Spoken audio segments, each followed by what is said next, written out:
마태복음 4장 천하만국과 그 영광이라는 제목으로 말씀 전하겠습니다. 본문의 유혹입니다. 어떠하느냐 사단이 유혹하게 됩니다. 어느 정도인가 보게 되면 사단은 집요하게 됩니다. 사단은 유혹에 있어 수단과 방법을 가리지 않습니다. 사단은 우는 사자와 같이 상대를 어떻게 해서든 굴복시키고자 하게 됩니다. 그래서 무엇하게 되느냐? 사단은 위협하게 되고 동시에 사단은 회유하게 됩니다. 이에 대하여서 신자가 어떠하느냐? 신자는 난감함을 감출 수가 없습니다. 왜 그러하느냐? 자신을 돌아봤을 때에 연약하기 때문입니다. 어느 정도인가 신자는 사단의 유혹을 피할 수 없고 오히려 여전히 사단의 유혹에 노출되어지게 됩니다. 욥기 1장에 보게 되면 욥을 설명하게 되는데 누구라 하느냐? 욥은 의인입니다. 그리고 욥은 순전하게 됩니다. 무엇을 행하였느냐? 욥은 하나님을 경외하였고 또 나아가 악에서 떠난 자가 되어지게 됩니다. 이에 대하여서 사단이 어떠하느냐? 사단은 의인 욥을 보면서 낙심하지 않았습니다. 다시 말해 사단은 욥을 내려놓지 않고 오히려 맹수와 같이 더욱 사납게 몰아붙이게 됩니다. 의인도 이러하게 됩니다. 그렇더라고 하면 일반 교우들은 누구나 사단의 유혹을 경험하게 됩니다. 이 일에 대하여서 예외는 있을 수 없습니다. 이처럼 교인에게 있어서 유혹은 어느 순간 삶의 일부가 되어지게 됩니다. 예수님도 돌아보면 어떠하느냐? 예수님도 사단의 유혹에 노출되어지게 됩니다. 이와 관련하여서 신자가 무엇할 것인가? 신자는 예수님을 돌아보며 두려워하지 않습니다. 오히려 신자는 예수님을 바라보며 담대하게 됩니다. 왜 그러하느냐? 신자는 유혹 가운데 혼자가 아니기 때문입니다. 오히려 신자는 유혹 가운데 하나님과 함께 하심을 믿습니다. 특히 신자는 보이지 아니하는 하나님을 의식하게 됩니다.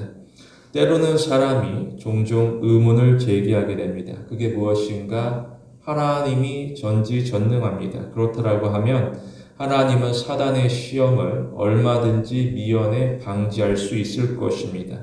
그런데 유혹은 중단되지 않습니다. 오히려 유혹은 가속되어지게 됩니다.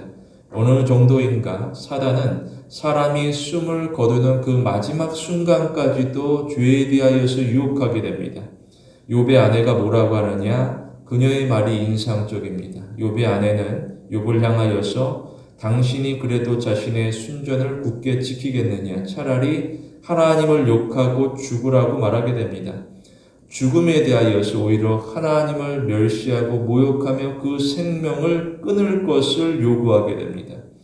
욥이 이 말을 듣고 가슴이 아파하게 됩니다. 왜 그러하느냐? 세상은 욥을 이해해주지 않습니다. 그리고 욥과 가장 친한 친구라 할지라도 욥을 이해해 주지는 않았습니다. 그렇지만 욥의 아내는 다를 줄 알았습니다. 그런데 욥의 아내 역시도 욥을 이해해 주지는 않습니다. 이처럼 죽음의 문턱 앞에 이르렀지만 욥은 외롭고 두렵게 됩니다. 그럴지라도 욥은 하나님을 의지하게 됩니다. 과연 하나님의 의도라는 것이 무엇인가?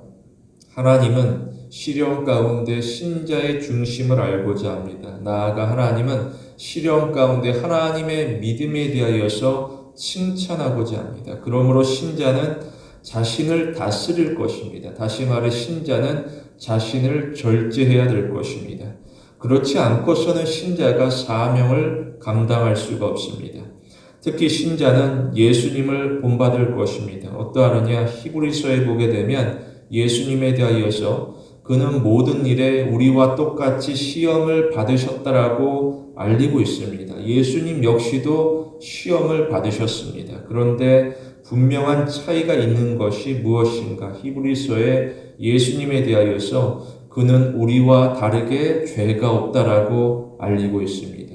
죄가 없음에도 불구하고 시험을 받으시는 예수님께서는 시험을 회피하지 아니하시고 시험 가운데 하나님을 바라보게 됩니다. 창세기 3장에 보게 되면 사단이 유혹하게 됩니다. 어떠하느냐? 사실 사단이 유혹하지만 사단이 열쇠에 해당되어지게 됩니다. 이게 무엇인가? 아담은 부족한 것이 없습니다. 아담은 하나님께서 준비하신 아름다운 동산에서 행복을 누리고 있습니다. 그러므로 그를 굴복시키는 것은 매우 어려운 일이 되어지게 됩니다. 그럼에도 뱀은 포기하지 아니하였고 아담은 결국 불순종하게 됩니다. 다시 말해 아담은 유혹에 있어 완전히 패배하게 됩니다.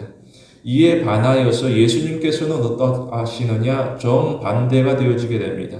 이게 무엇인가? 예수님께서 열세에 이르게 됩니다. 어떠하느냐? 예수님은 굶주리게 됩니다.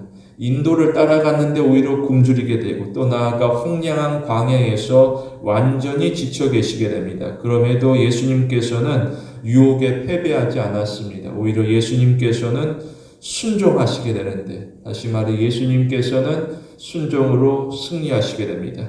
이에 대하여서 로마서에서는 한 사람이 순종하지 아니함으로 많은 사람이 죄인이 된 것 같이 한 사람이 순종하심으로 많은 사람이 의인이 되리라고 알리고 있습니다.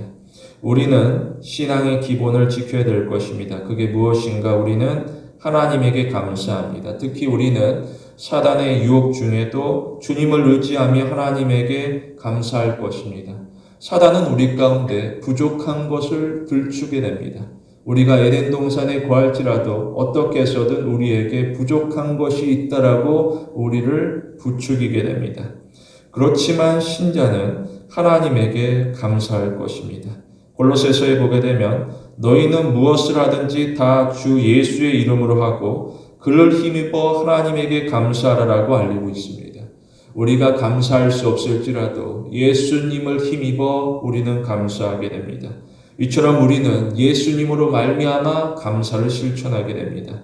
그때마다 하나님께서는 기뻐하시고 또 나아가 하나님께서 더 많은 영광을 받으시게 됩니다. 데살로니가 전서에 보게 되면 항상 기뻐하라, 쉬지 말고 기도하라, 범사에 감사하라. 이것이 그리스도 예수 안에서 너희를 향하신 하나님의 뜻이라고 알리고 있습니다. 여기서 범사에 감사하라는 것은 감사할 일에 감사라는 뜻이 아닙니다. 오히려 모든 일에 감사하라. 내가 감사할 수 없는 상황에 이를지라도 나는 믿음으로 하나님에게 감사하겠습니다. 우리는 순종으로 말이지 아니하는 감사 가운데 하나님을 찬양하게 됩니다. 본문에서 두 가지로 봅니다. 첫째로 신자는 악인의 꾀를 따르지 않습니다. 본문에서는 유혹의 한계를 나타내고 있습니다. 어떠하느냐? 사단이 유혹하게 됩니다. 이러면 사람이 무서워하게 됩니다. 예를 들어 사람이 도망가지만 사단이 신자들을 바짝 쫓아오게 됩니다. 이러한 경우 신자는 가슴이 조마조마하게 됩니다. 그런데 사단에게는 유혹으로 끝입니다. 더 이상이 없습니다. 이게 무슨 말인가? 사단은 신자를 유혹 그 이상으로 힘으로 무너뜨릴 수가 없습니다. 오히려 신자의 반응이 더욱 중요해지게 됩니다. 그게 무엇인가? 두 가지입니다. 언제나 두 가지입니다. 신자는 사단의 유혹을 물리치거나 또는 사람이 사단의 유혹에 속게 됩니다. 창세기 4장에 보게 되면 가인이 예배를 드리게 됩니다. 하나님 앞에 예배를 드리는 순전한 자리가 되어지게 됩니다. 그런데 하나님께서 가인의 제사를 받지 아니하게 됩니다. 왜 그러하느냐? 그에게 있어서 경건의 진심은 없고 경건의 모양만 있을 뿐입니다. 하나님을 섬긴다라고 하지만 그 마음 가운데 하나님이 살아계신지 자신조차도 확신할 수가 없습니다. 이 모습을 바라보면서 하나님께서는 안타까워하시게 됩니다. 경건의 모양이 있는 자들의 특징이 무엇인가? 진심이 없고 모양만 있는 자들의 특징이 무엇인가? 그것은 세 가지입니다. 디모데후서에서 설명하는데 뭐라 그러느냐? 그는 자신을 사랑합니다. 그리고 그는 교만합니다. 그리고 그는 하나님을 비방하게 됩니다. 하나님 앞에 예배드린다라고 하지만 누구보다 자신을 사랑하고 누구보다 교만하며 누구보다 하나님을 비방하는 자. 이것이 정말인가? 사실이 되어지게 됩니다. 이후로 하나님께서 가인을 긍휼히 여기사 임하시게 됩니다. 하나님은 가인에게 너가 왜 화를 내느냐? 왜 너의 안색이 변하였느냐라고 질문하시게 됩니다. 하나님께서는 그의 안색을 살피실 정도로 그에게 관심을 가지셨습니다. 이어서 하나님께서는 너가 선을 행하면 어찌 낯을 들지 못하겠느냐? 너가 선을 행하지 아니하면 죄가 문 앞에 엎드려져 있으리라. 죄가 너를 원할 것이나 너는 죄를 다스리라라고 이야기하십니다. 하나님께서 원하시는 것은 죄에 굴복하지 말고 죄의 유혹을 물리쳐 하나님에게 절대적으로 순종할 것을 당부하게 됩니다.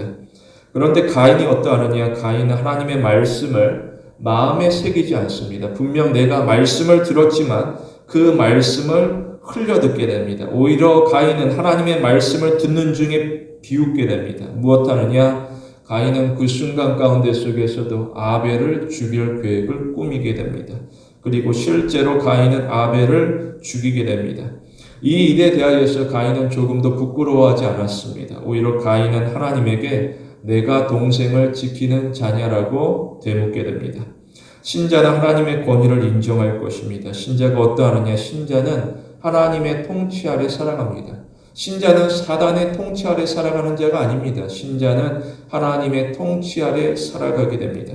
신명기 8장에 보게 되면 이스라엘이 광야를 지나가게 됩니다. 그런데 그 기간이 40년으로서 광야에서 그들은 고생하게 됩니다. 그 고된 일정 가운데 속에서 이스라엘이 무엇하느냐? 이스라엘은 하나님을 더욱더 의지하는 것이 아니었습니다. 오히려 이스라엘은 고생하는 가운데 하나님을 향하여서 더욱더 원망하게 됩니다. 그런데 하나님의 목표라는 것이 무엇인가? 그것은 고통이 아니었습니다. 오히려 하나님의 목표는 성숙입니다. 신자가 고통당하는 것을 하나님께서는 조금도 기뻐하지 않습니다. 오히려 하나님께서는 불쌍히 여기시며 오히려 우리 가운데 일으켜 세우시기를 원하시게 됩니다. 성경에 보게 되면 너는 하나님이 이 40년 동안 광야길을 걷게 하신 것을 기억하라라고 알리고 있습니다. 왜 그러하느냐? 하나님께서는 분명한 목적이 있습니다. 그것은 너를 낮추시고 너를 시험하사 너의 마음이 어떠한지 그 명령을 지키는지 지키지 않는지 알려 하심이라라고 알리고 있습니다.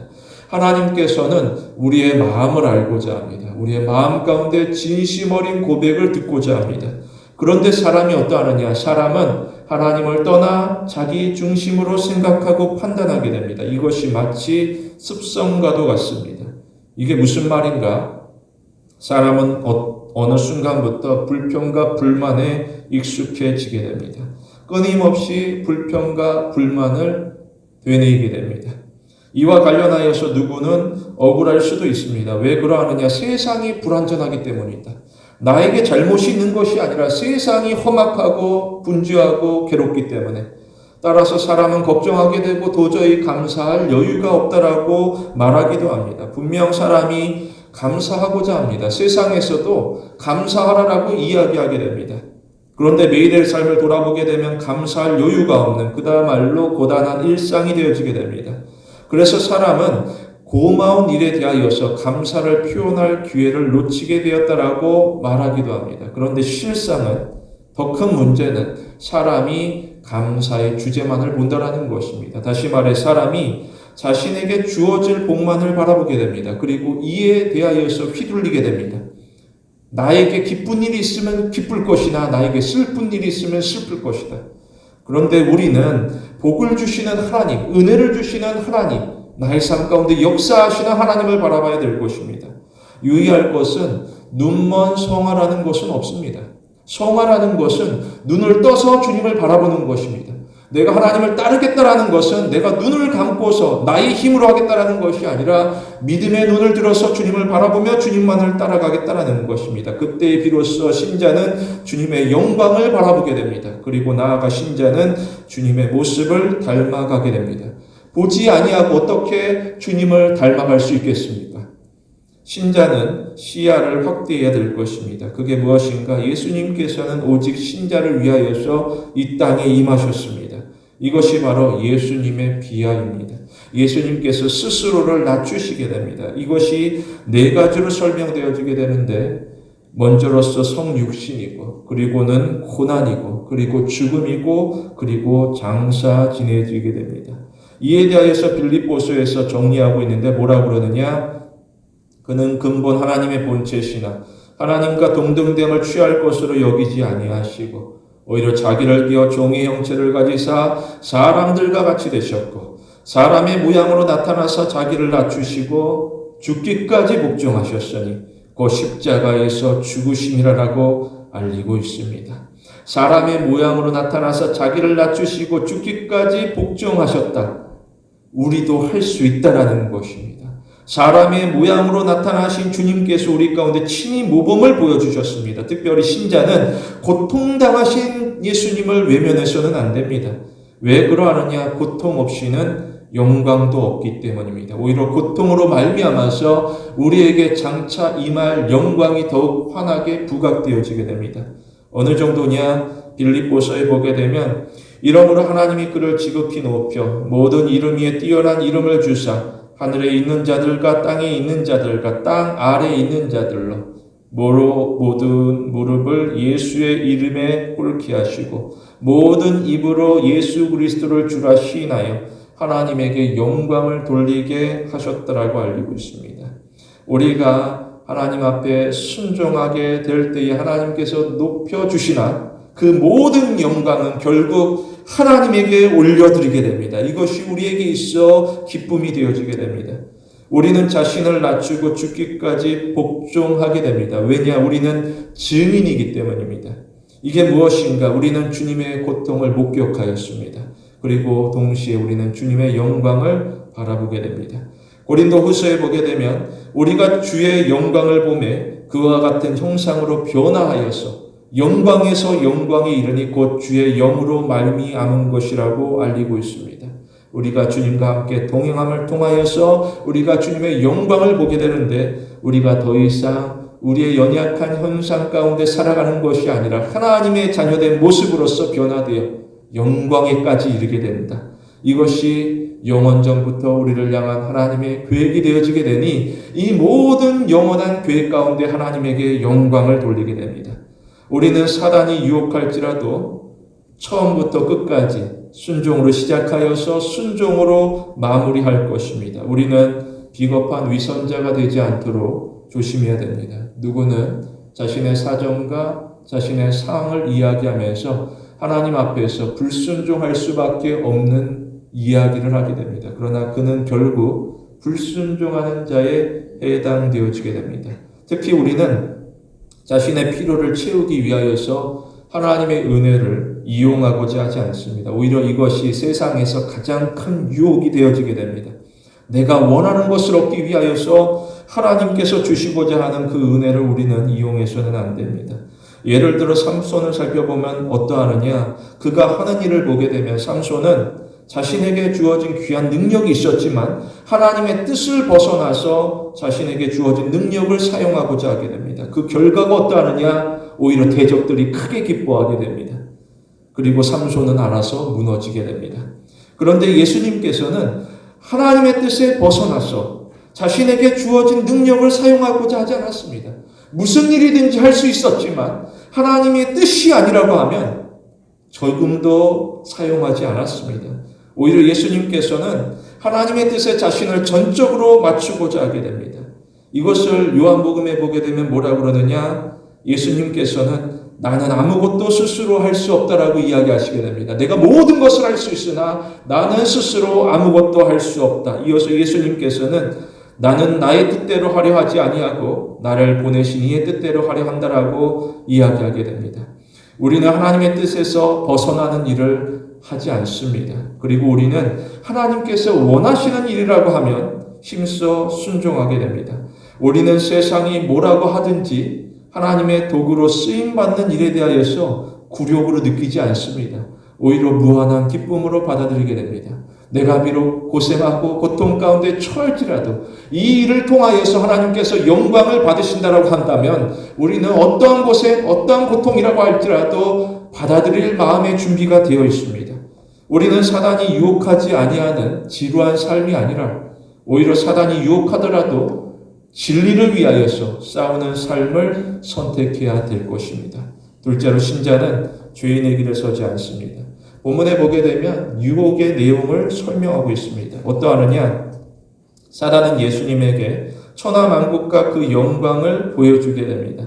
그리고 사단은 예수님에게 만일 나에게 엎드려 경배하면 이 모든 것을 너에게 주겠다라고 말하고 있습니다. 가만히 보게 되면 유혹은 어떠하느냐? 유혹은 새로운 것이 없습니다. 유혹은 이전이나 지금이나 동일하게 됩니다. 그게 무엇인가? 세 가지입니다. 요한 1서에서 설명하고 있습니다. 어떠하느냐? 육신의 정욕이고 안목의 정욕이고 이생의 자랑입니다. 어느 시대나 사람은 동일한 유혹, 동일한 문제로 고민하게 됩니다. 유혹에는 이처럼 특징이 있습니다. 무엇인가? 유혹이라는 것은 결국 이 땅을 전제로 하게 됩니다. 마치 한정된 상품과도 같습니다.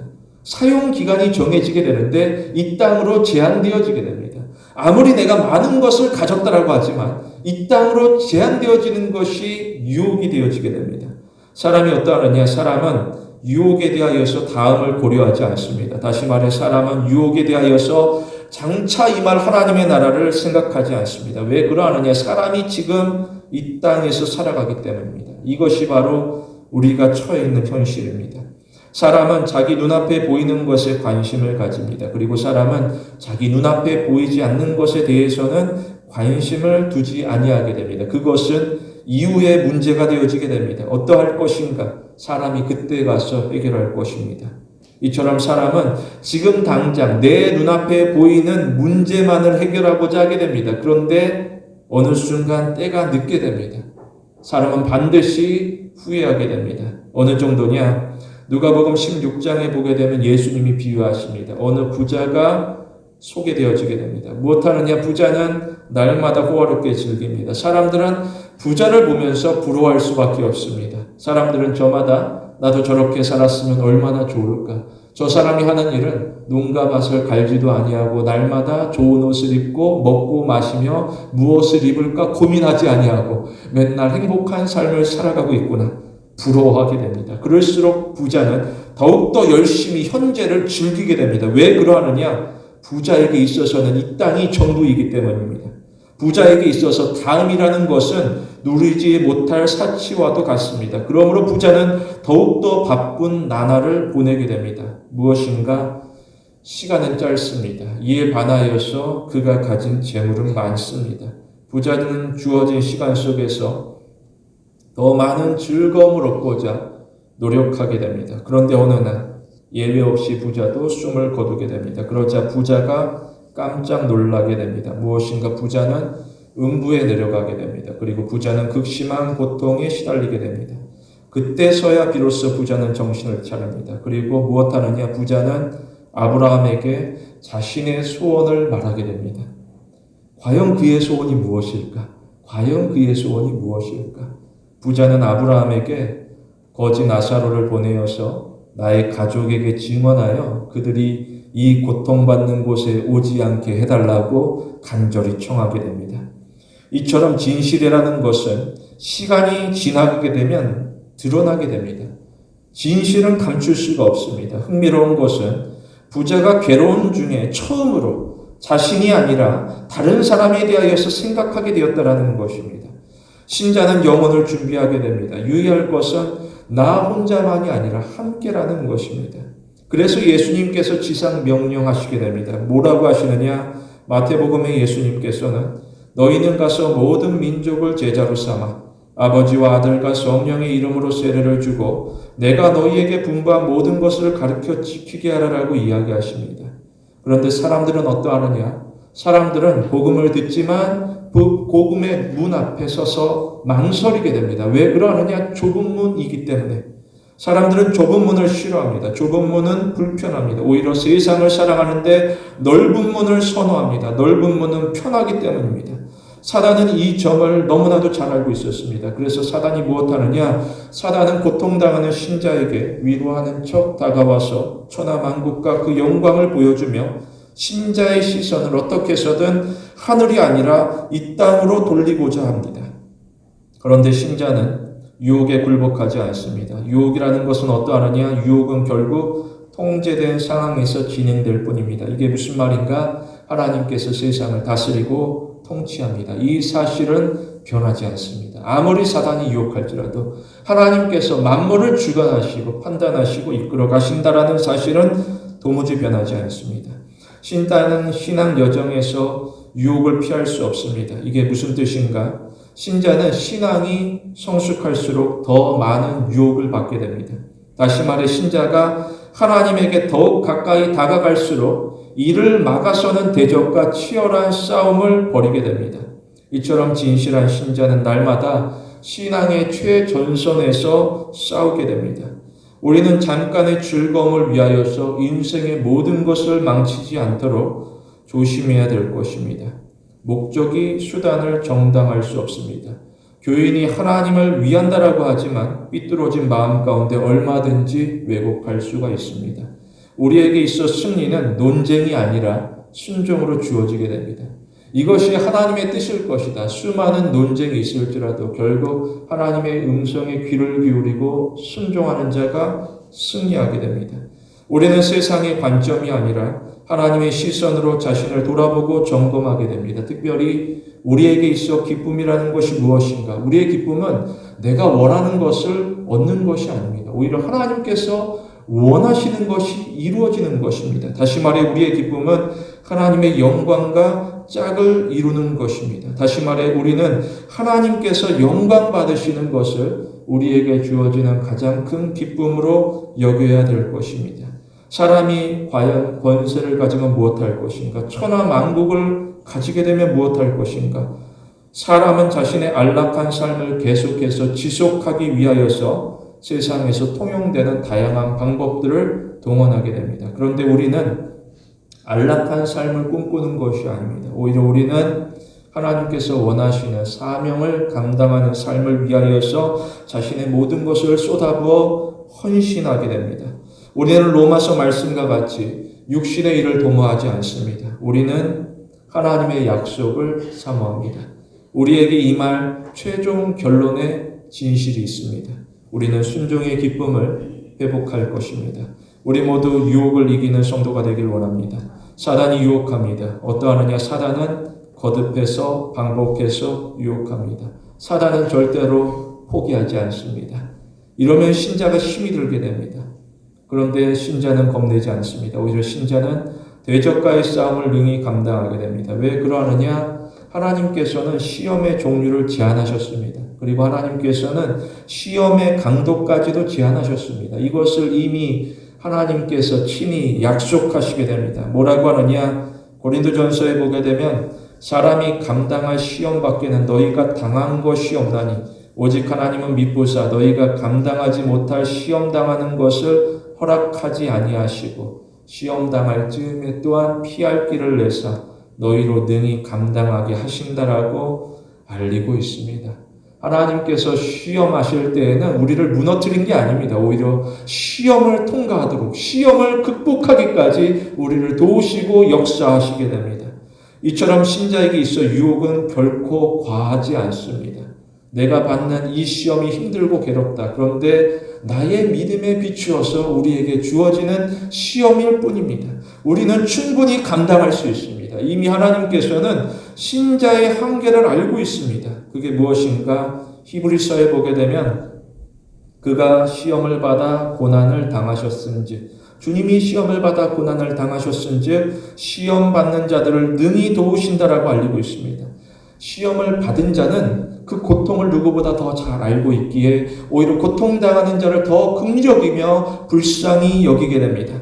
하나님께서 신자의 고통을 외면하지 아니하시고 오히려 고난당하는 신자를 긍휼히 여기신다라는 것을 드러내고 있습니다. 그렇더라고 신자는 자신을 과시해서는 안 될 것입니다.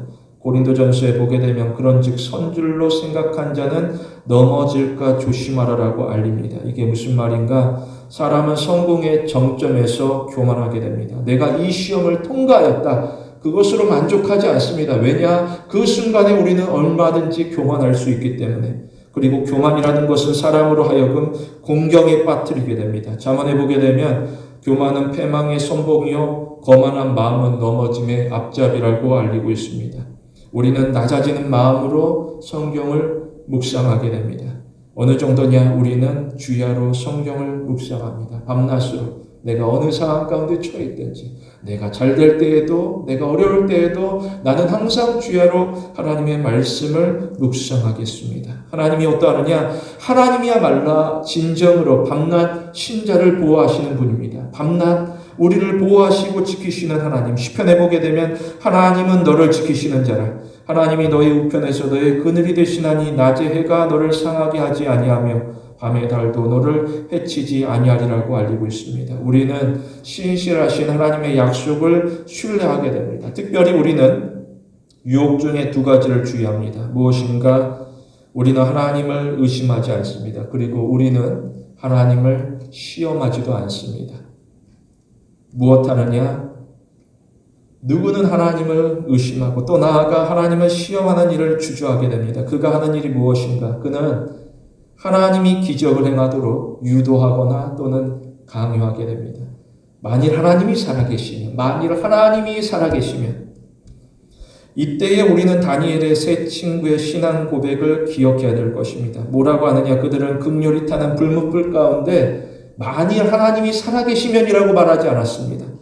오히려 우리 하나님이 우리를 능히 건져주시리라. 그리 아니하실지라도 우리는 하나님만을 섬기겠다라고 담대히 말합니다.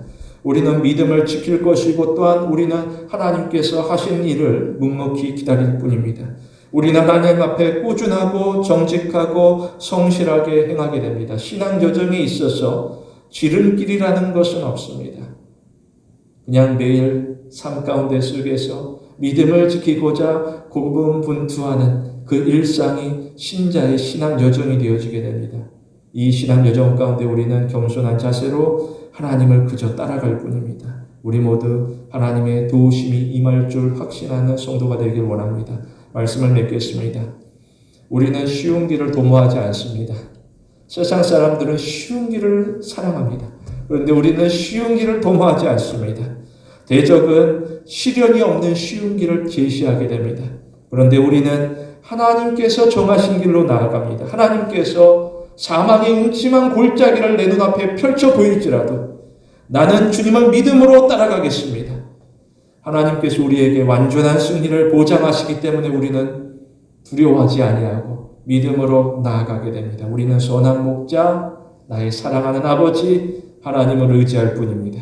성도 여러분, 하나님을 더욱더 가까이 섬기고 사랑하는 귀한 신앙의 성도가 되길 원합니다.